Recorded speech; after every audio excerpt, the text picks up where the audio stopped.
Hello and welcome to Self Publishing Insiders. My name is Mark Leslie Lefebvre. I'm here in the studio with Jim Azevedo from the marketing team at Drafts Digital. And to round out our trio, Craig Martell. And as Craig said just before we went live, the very best rock band in the world was a trio, right, Craig? It is. It is. They are. They were. I hate saying were. They still are. And Moving Pictures just celebrated its 41st anniversary, so There it's you go. great to see still rocking. Rock on. Three Rush fans in the I house. know. How many of you guys watching live? How many of you guys are Rush fans? Don't worry, we won't hold it against you if you don't love them. Yes, we will. But we will. We will judge you. So we are here. We are here to talk to Craig about the 20 Books phenomenon. And for anyone who's not familiar with the 20 Books Vegas and the whole 20 Books phenomenon, Craig, where do you usually start when people ask that question? Oh, we start with what does 20 books to 50K mean? People are like, Yeah. oh, if I publish 20 books, I make $50,000. No. 20 books to 50K was simply a retirement plan. If you and it was a retirement plan methodology to better wrap your head around what it means to be an indie author. So, as an author, if you have one book and you make $7.50 off it in a day, hey, that's not too bad. That's palatable. That means you sell 2 copies and you get some page reads. That's not overwhelming. But if you tell somebody, well, you need to make $2,500 for that book in a year, all of a sudden $2,500. Oh my God, how many do we have to sell? You have to sell 2, get some page reads if you're in Kindle Unlimited. Otherwise, you have to sell 3, and that's all it takes. And if you do that, Cabo San Lucas is $35,000 a year to live, $50,000 to live comfortably. So 20 books, earning $750 a day is all, and all of a sudden, hey, you've got a retirement plan. So that's all it is. It's to make the publishing process more palatable, more easy to understand, and not so overwhelming. I love that. I love that. I mean, when you break it down, I mean, a lot of we get passionate about the books we write, correct? But we have to remember it's a business, and that what I love about this is the mindset is okay. This is how much I'm earning. This is what it takes, et cetera, et cetera. So it really breaks it down to a fundamental. Take your shoes and socks off, do a little calculation. Yeah. That and it's just not to be overwhelming. And one thing that we do is it's about everybody else.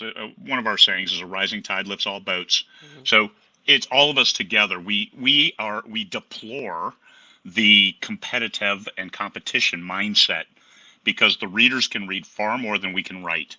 So no matter how prolific you are, people can read more than you can write. So you might as well all share in the joy of reaching readers and helping them step out of their lives for a day or so while they're reading your book. Simple enough. Give them a place, give them entertainment, because one thing humanity needs is entertainment. Oh, Jim, yeah. you were talking. I cut you off, man. I suck. No, not at all. I was going to say I love how you broke it down so simply when it comes to numbers, because I don't want to speak on behalf of all authors, but when I hear numbers, I have the deer in the headlights start to glaze over. And you just described it so simply. It's like, oh, well, even somebody like me can take that and understand it and dream about going back to Cabo if they'll let me back in. Awesome. I wanna also kind of help people understand the phenomenon that is 20 Books Vegas, and that is a definitely a Craig Martell part of the Michael and Craig universe. Can you talk a little? I mean, and again, Jim and I had a really good time with several other folks from the Draft Digital team, and Yeah. so many other people at 20 Books Vegas. Can you tell us a little bit about the origin of that? The origin, I think that's hilarious because when I first started writing, I said, hey, I need professional development. I mean, because this is a profession if I'm going to take it seriously. So I went to a conference. I went to a conference in Austin, Texas. I overpaid for it, grossly overpaid for it, and got underwhelmed with the content. Yeah. So out of spite, we started 20 Books Vegas because I said, I can do it better. I've run conferences before. I've run conventions. I can do this, and it'll be cheaper, and it'll be better. I had no idea what better meant. All I knew is what it meant to me. Right. So 20 Books 2017, we canvassed the group, and we had like 125, 135 that seemed confident. I am coming no matter what. So we contracted with Samstown, and we were able to scale up because I've contracted for 150 and Right. thought, let's give us room to go to 300. So we had 410 in that very first year. Wow. And we filled the room, and we kept it at like 65 degrees, and people were wearing their bed sheets and their blankets. It was great. It was absolutely great. Just like home, right? Just like What is that Alaska. about conferences? Well, I'm in shorts and a t-shirt, and I was still sweating. And I remember Teresa Lepiani. She's sitting in the first row right there, completely wrapped. I mean, all you could see was her eyes. She was like living in the Arctic, and I'm just digging it. Hey, this is great. I'm still sweating, but Alaskan Craig trying to fit into Nevada November. But then we outgrew Samstown and went to Bali's, now Horseshoe, same place, and 100,000 square feet. And this year will be over 2,000 people, just because we grew. The first year we did it out of spite, but it was such a positive experience for people that we said we got to keep doing this. 2018, we've been growing by 300 to 500 new people a year. We did 2017, 18, 19. 20 was canceled by the hotel. 21 we did at Bali's at Horseshoe. 22, 23, 24. I've asked them about 25 and 26. We'll see what kind of numbers they throw at us to see if we want to stay there. So, question from RC in the comments is, what are the dates for the forthcoming one? Are there still spots available for 2023? 2020, absolutely. We've only sold half the number of rooms. We've sold 1,000. We think we'll get probably 2,000 in the end. November 6th to 10th, right at Horseshoe on the Strip. And 2024 is November 11th through the 14th. We like that first, second week. We go different than Formula One, and outside of, there's another major conference right around then. So we roll it in between those two to get a much better price on rooms and the show. Okay, thank you. Thank you for answering that. Yeah, I think it's safe to say this is, without a doubt, the largest indie author conference in the entire world. Yeah. What do you attribute the growth to, Craig? I mean, that's phenomenal growth year over year over year. I mean, is it word of mouth? Is it who you're bringing in to speak? Is it a combination of all these different factors? We don't advertise at all. Mm-hmm. I mean, it's all word of mouth. But what we provide is an environment where we don't tolerate acidity or a service, any kind of acerbic attitudes. We don't. We keep it focused on the business of writing. Right. As far as all inclusive, anybody can come. It's equal opportunity for all. So you don't have to be a best-selling author. You can be an aspiring author who hasn't published their first book yet. You can even not be a Steelers. You can even not be a Steelers fan, and we still let you in. So the show, the positive attitude, and this is one thing that resonated so hard in 2017, was when you set the expectations and you lead from the front by being focused on the business. And allowing everybody, not for profit. So I'm not in there trying to make. There is no upsell from me, and it's about how can you do better. And next year you better come back with you've leveled up, and that's what we want to see. What do you need to level up? So with that kind of attitude, it's a positive experience. It's an uplifting experience. You were both there last year, and you see even with 1,800 people. Nobody was really getting down. You didn't see anybody off in the corner all droopy. You didn't see cliques form and war bands, war parties going after each other. None of that. And I think that's probably the greatest selling point is here's a conference where you can come, be comfortable, and focus on you. We had a couple new mothers bring their brand new babies, and they said, what about breastfeeding? Hey, we have two options for breastfeeding.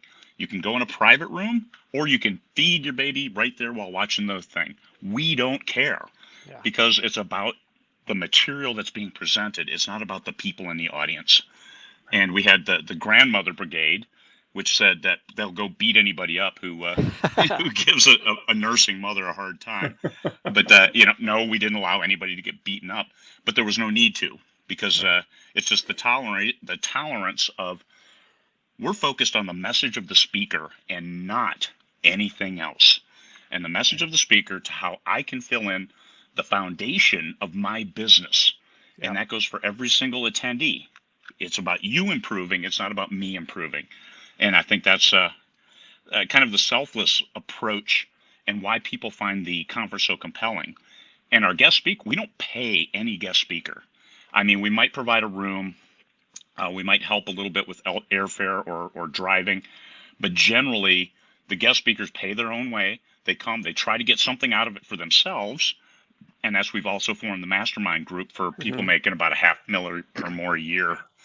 And that group has over 70 members. So this is just our internal folks. We found each other through 20Books, who are making that kind of money, just to give them a separate experience, to make the show worthwhile for them. And then they can, oh, by the way, could you present on this topic? So we have very, very high quality guest speakers who walk the walk, not guest speakers who are going to upsell something, but just, hey, we've been there. We'll give back a little. I get a little. Everybody wins. Rising tide lifts all boats. Love that. We have a question from Joanna, who asks, is the venue in Vegas, is it wheelchair accessible? Oh, absolutely, 100%. And you can get a wheelchair, or you can get a mobility scooter there. They will meet you at the bell desk, which is right where a taxi would drop you off, and deliver your scooter. You hop on, and you rent it for, I think, $50 a day is all. And of course, it's Vegas, so they are required to accommodate folks with disabilities. And you can get a room that is accommodating, and all of that. Yes, very much so. There's ramps everywhere. You're never going to be left out. Yeah, I love that. I love that. Yeah, the main room, there's a ramp right there. You can get in there. All the other rooms don't require a ramp because they're all on the same level as well. And we generally have a table or two at the back of every conference room where you would listen to a speaker. So if you're not in a scooter, but you do need to sit down at a table for some reason, we have those as accommodation as well. Awesome. Some great questions. Is it okay if I keep pulling questions from the group? Sure.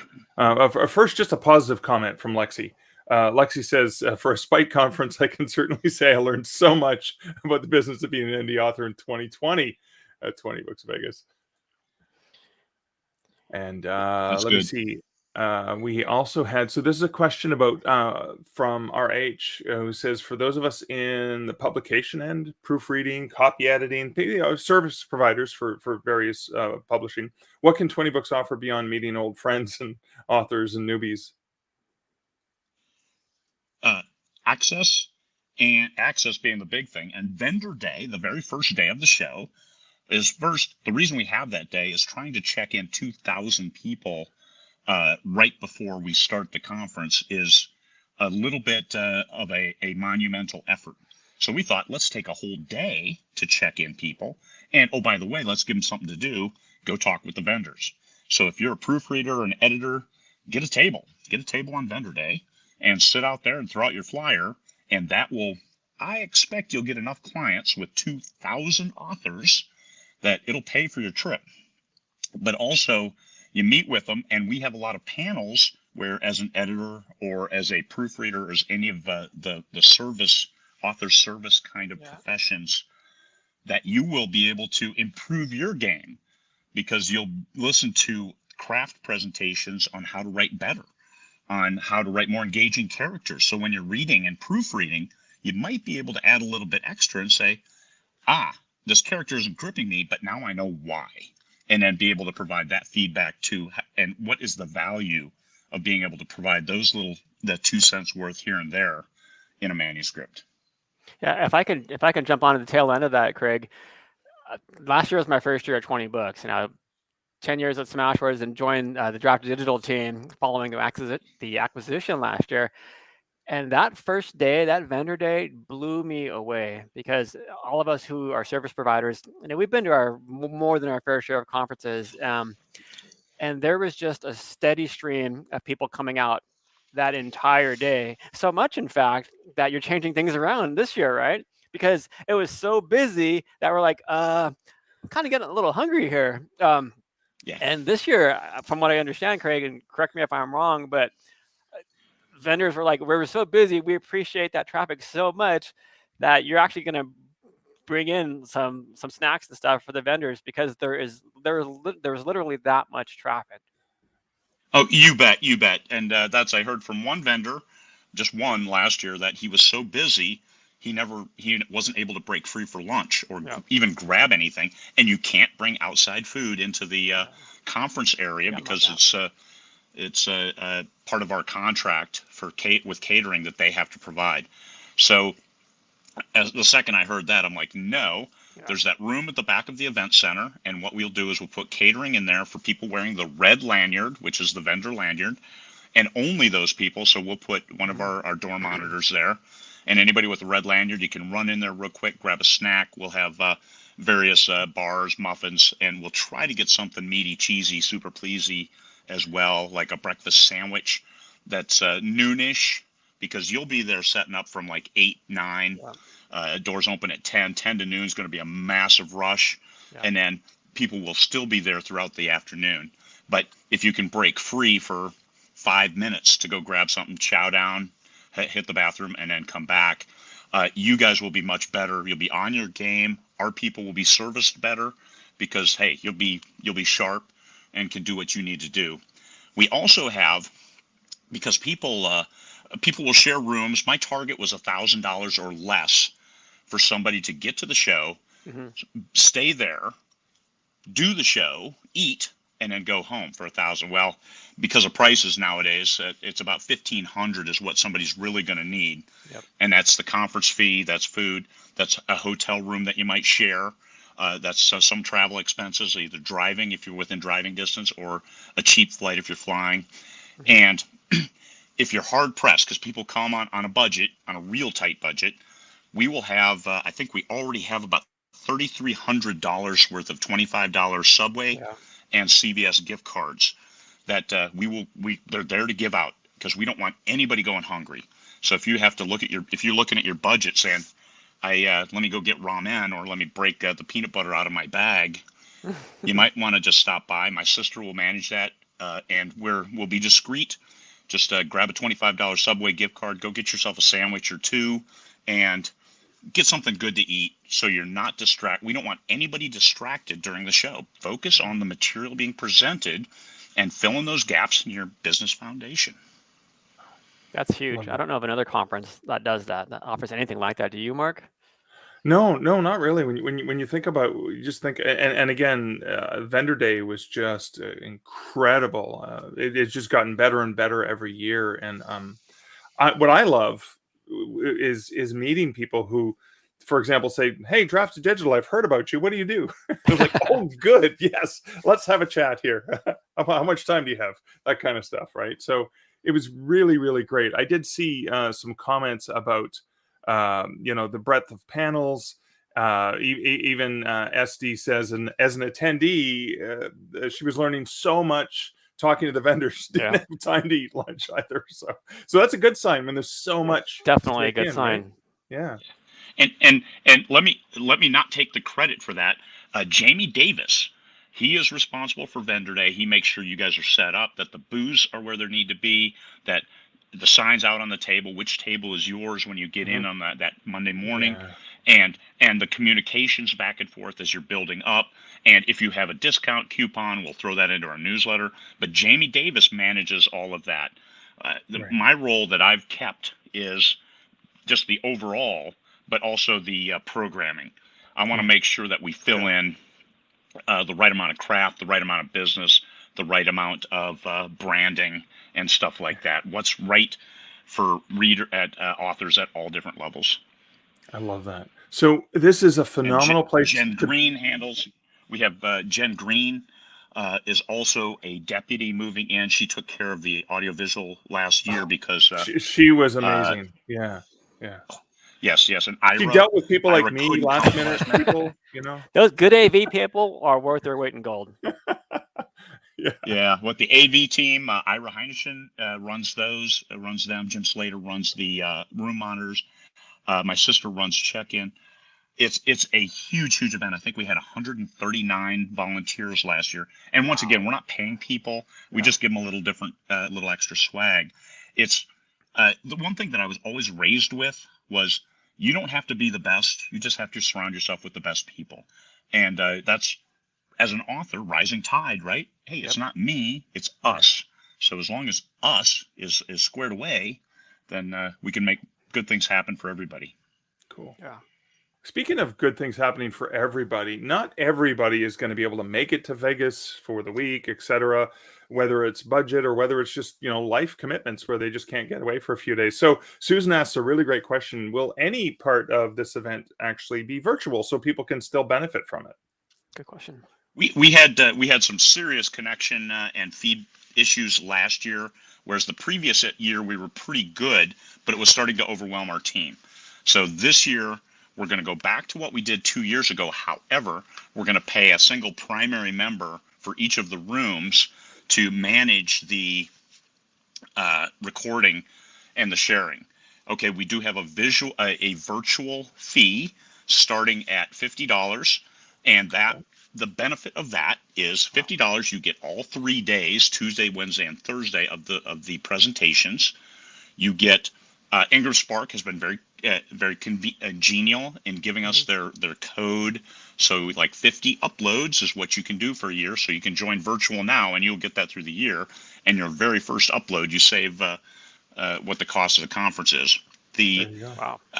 The benefit of the virtual isn't necessarily interactive. However, if you are a paid virtual member, you'll watch it weeks before everybody else. You'll watch it live, and the audiovisual team will have somebody monitoring the live feed. And if you have questions, just like here on StreamYard, then you can pop it in, and they might ask your question based on how many questions they get and how much time the speaker has. So that's the virtual, and $50 you watch live. We make all of the presentations. We record them all that we can, and we post them free for everybody. However, there's a gap from the conference. The gap will be about 3 weeks, and then they'll appear on YouTube for anybody. So if you go and look at the 20 Books of 50K YouTube channel, you will find presentations from 2017, 18, 19, 21, and 22 there, all available for free. Just go watch them and enjoy. Learn something that you didn't know, something you need to know for your business. Cool. Wow. And this just further to what you just said, Joanne asked the question. Whoops, I had the comment. There it is. If you're ADD and tend to get am I double click? There it is. You get confused with too many people and too much stimulation. This may be a good option, right? He's like, 2,000 people can be overwhelming at the best of times. So this is not to mention a great opportunity at Vegas with all these blinking lights and stuff going on. There is an awful lot of. I mean, I run from those. Vegas is stimulation overwhelming. It's just there's too much stimuli, and virtual is a way to avoid that. However, our room block is in the resort tower, which is attached to the conference center, and it is between the conference center and the casino. You don't have to go to the shiny, flashy lights. You can go right into your room. So you can take breaks. You go up the resort tower, just come out of the conference center, hop on the elevator, go up to your room, take a break. And we have a lot of people who will do that. Then you just stream and watch it, because if you're an in-person attendee, you also have all the streaming info.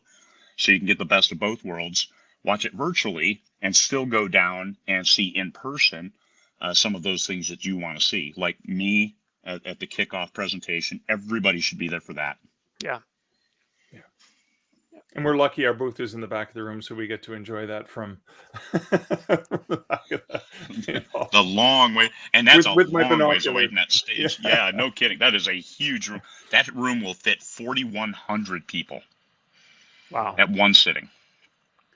One thing that really struck me last year too, Craig, was just this, and you talked about this a little earlier, but just that sense of community too. Everybody's got each other's backs, and even for people like me who are introverted by nature. I know it may not seem like that, but truly, I need to get those little hotel breaks every now and then just to kind of recharge. Okay, all right, then come back down. But you're gonna find your tribe there. There are so many people who are just like that, and you'll see little groups kind of nestled over in the corner talking about books. You'll see a group of aspiring authors, literally sitting on the floor with best-selling authors, just kind of going through the process of what it takes to get to that next level. It's pretty neat. Love that. It's a good thing. And one thing we did last year for the first time that worked exceptionally well was each day immediately after the last session, we had a mixer. We had Mm-hmm. 2 cash bars out in the grand salon area for people to then go get a drink. It doesn't have to be alcoholic; it can be Mm-hmm. non-alcoholic. Get a drink and go hang out with people, Yeah. and just casually talk. We'll adjust those bars a little bit so the lines don't cross each other in the middle. Like put one down at one end, and as opposed to like dueling banjos style. So Yeah. we'll try to avoid that. However, the those things worked so well. The first one for They new did. authors, Tuesday was romance authors, then thriller mystery, then sci-fi, and this year Friday falls on November 10th. We will have it once again, but that's also the Marine Corps celebration, Marine Corps birthday Mm-hmm. celebration we'll have on Friday, November 10th. So from probably 5 to 6 will be a cash bar and a cake cutting ceremony, and that's stuff we did not in 22 but in 21 because it fell. The 10th fell during the show. Right. Mm. Yeah. Yeah. And coming from Canada, you'll notice I'm always wearing a poppy. Something we do here to acknowledge our soldiers and the veterans. That's great. And yeah, question from RC comes in, says, looking at the agenda, there's titles there, but limited session content description. Will there be more information about the individual sessions? Okay, here's what we're doing this year because Yeah. Eventee has been so challenging to use. Even though we had a lifetime license on it, we paid $4,000 already for Sked using SCHED, sked.com, and Yeah. that is the industry leader in scheduling software. So Right. the difference with Eventee was it was hard to navigate, and once you got there, you had to get into it to then see what the description was. And we had to enter that. You had to be an admin. So the speaker couldn't do that. Now in Sked, the speaker can edit the description of the presentation.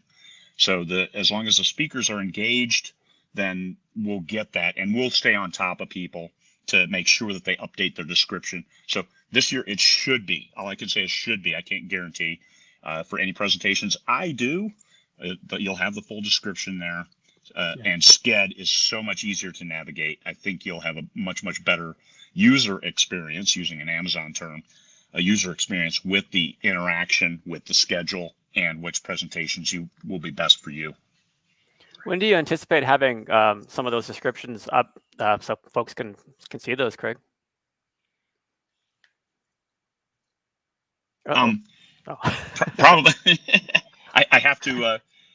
We have approximately 190 sessions. Yeah. So building that schedule is rather significantly time consuming. So last year I think I had something by August. Oh. This year with Sked, because we're going to set up the template. We've already got people. James Baldwin is my assistant, and Elaine Bateman also is helping extensively. Mm-hmm. They will do the initial setup with Sked. And I already have some sessions I know we're going to do, so I'll probably put those in there.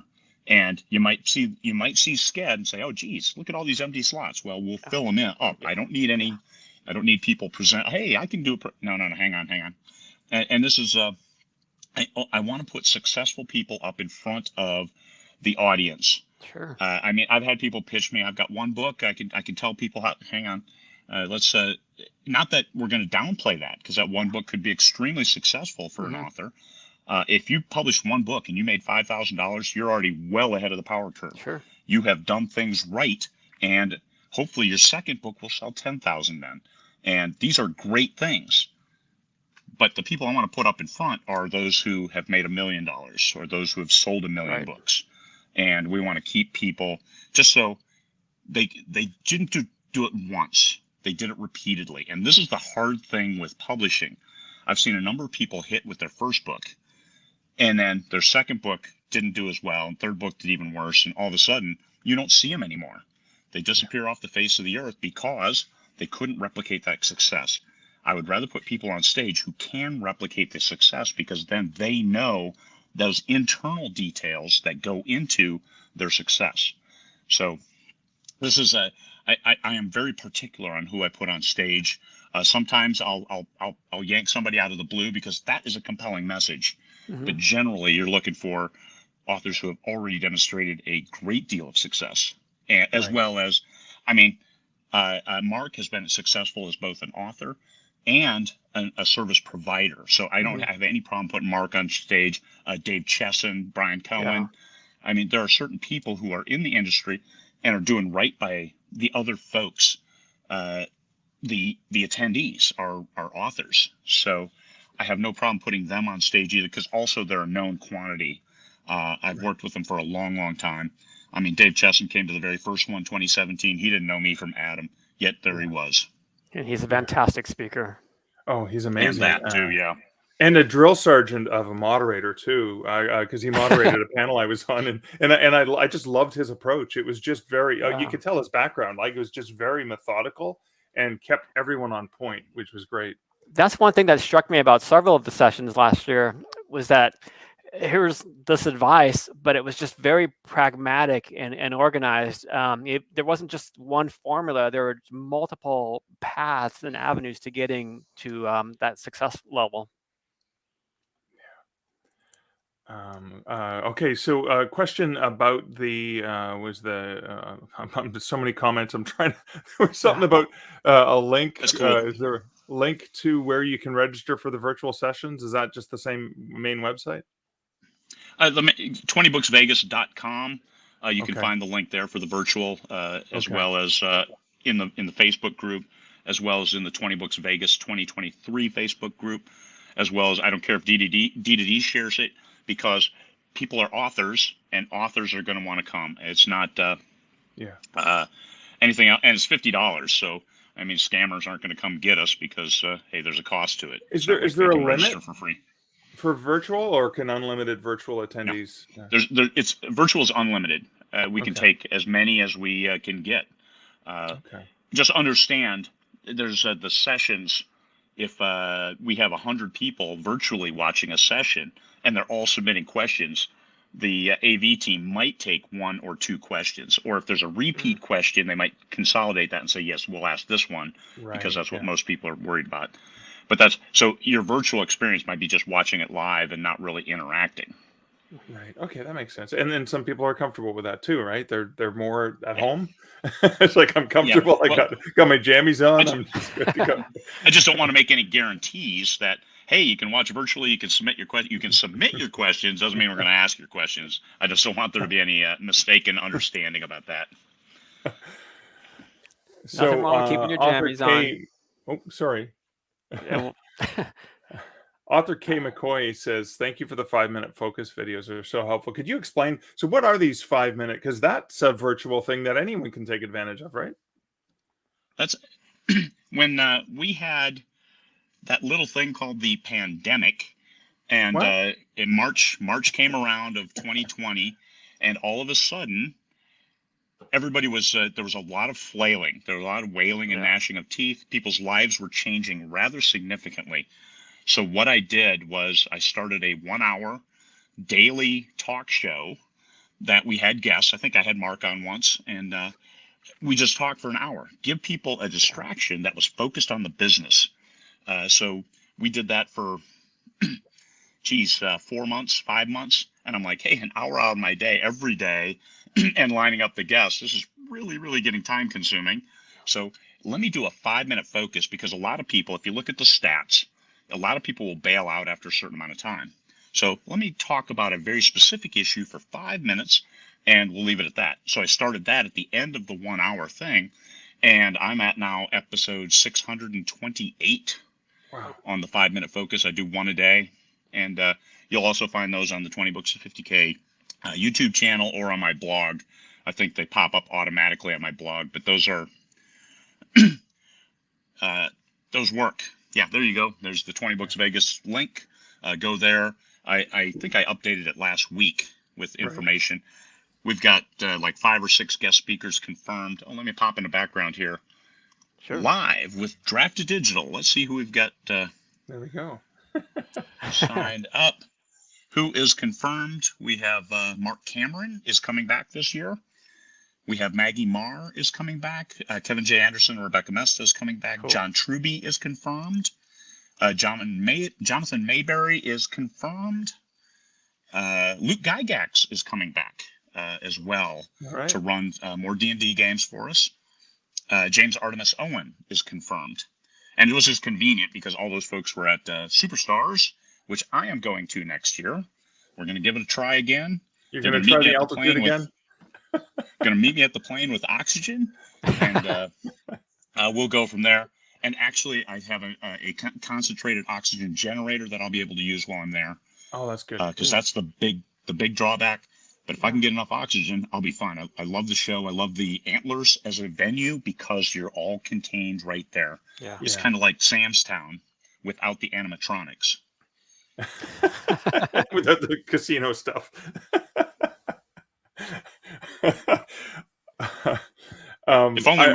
If only we had a bear come out of a cave. And, we can always get Damon Courtney to do his version of the animatronics. It was way more entertaining than the actual show. Damon Courtney from Book Funnel, of course. Yep. When you talked about the pandemic and starting the Daily Show, that's exactly the origin of this show we're on right now. Let's give them something to distract them from all of the stress. Talk about writing, and again, it was back in the day. It was Kevin and Dan and myself just jumping on, saying, "Okay, ask us questions. We're here for an hour every single day," and we did that for several months. Now we've migrated back to weekly with rotating hosts. So, it's not just poor Craig every day having to do it all. Well, and it was me and Jim until like 10 seconds before. Yeah, literally 10 seconds. And then Mark jumps on. Hey, I'm here. Like, come on, man. Hey, I overcame the tech issues. And my Slack was constantly like click, click, click, click, click, click, click, click. Oh my goodness. Good times. So glamorous stuff. Jordan asks, Craig, what's the highlight for you from the conference each year? I tell you what, the highlight is the joy. And last year, my mother was put in hospice in August. And September, I got a call saying, hey, she's got about a week to live. So I raced down to Phoenix to see Mom one last time. She didn't know who I was. She never said my name the whole time I was there. And I'm like, okay, I still came and I still said goodbye. Well, she lasted until November. And Dad and Tammy brought her up to Vegas, and she had such a hugely positive experience that it added months to her life. Wow. Now, Mom did pass away in January, but Vegas was so monumental. We had a hospice nurse in my suite, and she came each day for about 6 hours, and she made Mom feel special and unique, and Mom was energized. They brought her down to the conference each day, and people would stop by and say, get a selfie with my dad, because we had a contest, and say some kind words to Mom, and it energized her. It bought her a couple extra months of life. So last year was exceptional in that regard, as well as just meeting people and having people know who I am from the ego perspective. We were in Sam's Town heading to one of the conference rooms that were off to the side, and somebody yelled, hey, Craig. And I look, it's John Truby. I'm like, you are somebody. I'm nobody. You know who I am. And just things like that. So you get the ego stroke, but seeing people level up and giving 20 Books and 50K credit of, hey, I am where I am. I quit my job. I retired my husband. All of the good things that come from equal opportunity, of people being able to learn what they need for their business, take responsibility, execute, and deliver for themselves and their families, and then come back with us the next year and say, hey, you guys helped me, and I just hope to get even higher this year. So looking to go to these sessions this year, talk to these people, and do better for next year. Yeah. A comment from Chad. Had great fun meeting Craig and his dad and other Iowans, and so many cool people. And that's such a cool thing because I mean, getting to see your parents see the pride of what you have brought, what you've paid forward to the entire author community. Yeah. That was a really special thing to see, to witness that in person. So I think that's yeah. There's that feel good of, hey, we're helping people, we're lifting people up, right? Well, it's that part of my life that that has a much higher precedence than me doing well, Hmm. and it took a while before I got past that competitive stage. I mean, I spent 20 years in the Marine Corps, then I was in corporate America, where of course it's competitive, and then finally just started writing, and I realized that you can't compete here. You cannot compete. The only way to do it is if you all go at it together. And once we started this, it's like there is no other way, and that's what I'm trying to show. Everybody, and the benefit, the personal soul building and soul filling benefit of helping other people and celebrating their success. This is one thing that we really want to do in 20 Books Vegas is just celebrate every person's success who first made it there. That, hey, this is professional development, so I take that personally, that we provide something to you that you can then take back for your business. It's not, hey, look, we broke even, or we made a few Yeah. nickels, or we did the, not we, it's you who came here for your professional development. And that's you're selling a lot. And I know in corporate America, we sold a lot of courses and stuff like that, and we hoped they got something out of it. But in 20 Books Vegas, it's, we know you're going to get something out of Yep. it. Yeah, I was just going to ask you, like, what would you say to an aspiring author who's maybe coming to their first conference and they have that feeling of excitement, but they're actually kind of nervous as well. They're not sure what to expect. And I think you kind of just answered that question. One thing that I saw is that it's just so refreshing because of that anti-competitive vibe. Like, we're welcoming you here with open arms. Yeah, it's have a goal. Have Hmm. a understand your business. Okay, hey, I haven't written my first book yet. Tells me very clearly, go to the craft sessions. Learn how Okay. to write a great book, because you can always sell a great book. Yep. Write a great book, put it in the right reader's hands. Those are the only two things you need to do to be successful in this business. So if you've already written great books, then putting it in the right reader's hands is going to be your focus. And if you're putting it in the right reader's hands, but somehow you don't have the money to keep advertising, well, then Hmm. you go into the business side. Well, what am I doing wrong? Why am I overspending on my ads? Why am I doing that's different. So we have different programs based on what you need. So you need to determine what you need based off knowing your own business. And most authors, probably half of our authors, probably need the craft sessions, which is funny because 20 books to 50K, we don't talk craft, because that gets people into knockdown, drag out fights. Because you know what? Romance is different from sci-fi, is different from thrillers, different from cozy, is different from children's. Yep. So at 20 Books Vegas, we can do all that. We can have children's specific stuff. We can have romance specific stuff. We can have David Weber talking about world building. I mean, who better to talk about world building than the guy who built Honor Harrington and that whole universe? But it might be different than a contemporary romance world building. So we have those people talking about that. And that's the great thing about Vegas. You can focus very specifically on what you need. So I like to say, I hate the one-stop shopping Hmm. kind of moniker, but that's really what it is. You can get whatever you need, 190 sessions, and whatever professionals you need to talk with, they'll be there. And you're gonna be in line at the open bar, and you go and look and say, "Holy cow, that's the multi-million seller so and so." Yes, it is. Hey, can I buy Yeah. you a beer? Yeah. And that person will be totally approachable, like 100%. Yeah, yeah. Everybody's Awesome. Yeah. the one thing that I insisted on after having gone to a different conference where you got your badge, but then they had mandatory ribbons like guest of honor, guest speaker, plank holder, all these things. So they're walking around. Some of the guest speakers, older guest speakers, walking around like Soviet generals. And I said, we're not doing that. Now, Yeah. people hand out ribbons and stuff, but there's nothing formally. My badge is plain. It says Craig on it. That's it. I don't need to look like a Soviet general, and nobody else does either. Now, you can have cool things like my dad, my 86-year-old dad. He got two ribbons and put it on his badge. Erotica, nonfiction. Nice. I love that. I think he got those from you guys. Did you have them No, at your? not telling. Not telling. Yeah. Wait, look at the was time. that was at Oh, your oh my booth. God! Look at that. Awesome. Craig, thank you so much for this today. Just very quickly, because we're already kind of hitting time, but there's a really great question came in from I was SD. just going to Where bring do up you that one too. see 20 books in 10 years, 20 years, etc.? And how is that idea maybe going to change or evolve over the years? This is a really hard question, because I think 20 books, it really it unfortunately rides on my shoulders and my shoulders alone, and that's the challenge. I'm surrounded by good people, but no one is me. So the not-for-profit, the non-corruptible as it may be, because I've done things in the Marine Corps that nobody should have to do.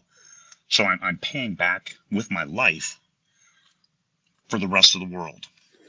So it's my motivations are hugely different from most other people's, and actually anybody else's I've run into. So I think as I go is how 20 books will go. We'll do our best to find successors. I see Jamie Davis and Jen Green as a tag team duo who could probably run the show if need be, and we'll work towards that end, because it is draining. The show is I'm destroyed by the end. I usually go to bed at like 7, and the real stuff happens. So I'll never do karaoke. I'll never go out with these guys on their beer hunter fest, even though I'd love to. But it's just so late, and I get up at 3, whether I've been to bed at midnight or I get to bed at 7. So I'll go to 7 and get a decent sleep so I can make it to the end. But will it carry on? I would love to say yes. I can't say that with all confidence. So yes, please, everybody, keep me alive. Oxygen at the plane in Colorado Springs, and they have defibrillators everywhere, and in Vegas. So just know where the closest one is in case Craig keels over. So that's and that's not an ego stroke. That's reality. I don't want to lead anybody astray saying this is forever. I don't think anything is forever. So right. Yep. Awesome. But thank you so much for sharing your time with us today, your insight, your wisdom, your inspiration. For those watching, thanks so much for watching. Be sure to bookmark d2dlive.com, like, share, subscribe, so you don't miss out on awesome guests like Craig Martell. Craig, Jim, thank you guys for joining, and I want to thank everyone for watching and your great comments. Thanks, Jim. Thanks, Mark. I appreciate being here. Thank you, Craig. We really appreciate it. Bye, everybody.